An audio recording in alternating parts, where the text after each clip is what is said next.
Hi guys! Welcome back to our YouTube channel for today's video guys. So pag-uusapan natin kung ano yung nabibili natin na ulam sa halagang 200 pesos. So anyways, kagagaling ko lang pala sa bilihan dito sa may labas. And ito guys yung naisip kong iluluto ngayon na worth 200 pesos. So guys, bumili pala ako ng pork chop sa halagang 150 pesos. Ito guys. So balak ko dito ay adobo ko yung isa and yung isa ay sisigang. Kaya naman bumili ako ng gulay. So ito pala yung nabili kong gulay. Ang pangko, ayan, 20 pesos. And ito, bumili pala ako ng, kaya 200, bumili ako ng patatas. Kasi parang gusto ko ngayon mag-fries.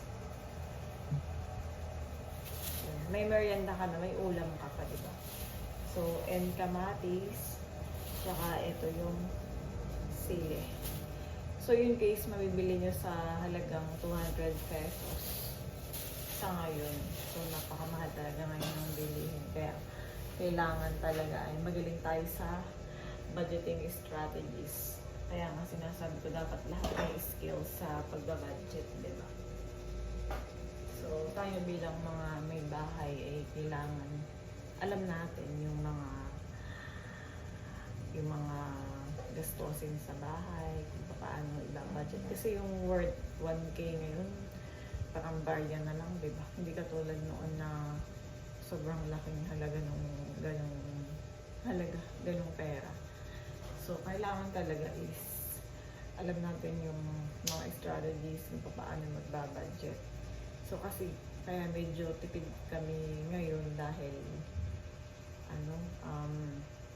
nabili kami ng mga gamit.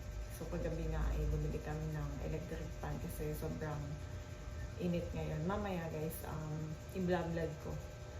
I-unbox natin. I-unbox pero nabuo na siya. So, and papakita ko sa inyo kung gaano kaganda yung nabili namin sa Walter Mart na electric fan na sobrang maganda. Tsaka okay siya ngayong tag-init. So, yun lang guys. Nag-update lang ako ng vlog for today's video. So, salamat nga pala kasi malapit na tayo mag 4,000 subscribers sa YouTube. And anyway po ay pa-follow na din sa FB page namin kasi malapit na siyang mag 58,000 followers. So yun lang po. See you on my next vlog. So ayun. Sa susunod ay gagawa tayo ng vlog yung mabibili natin sa halagang 1,000 pesos ng groceries. So, bye!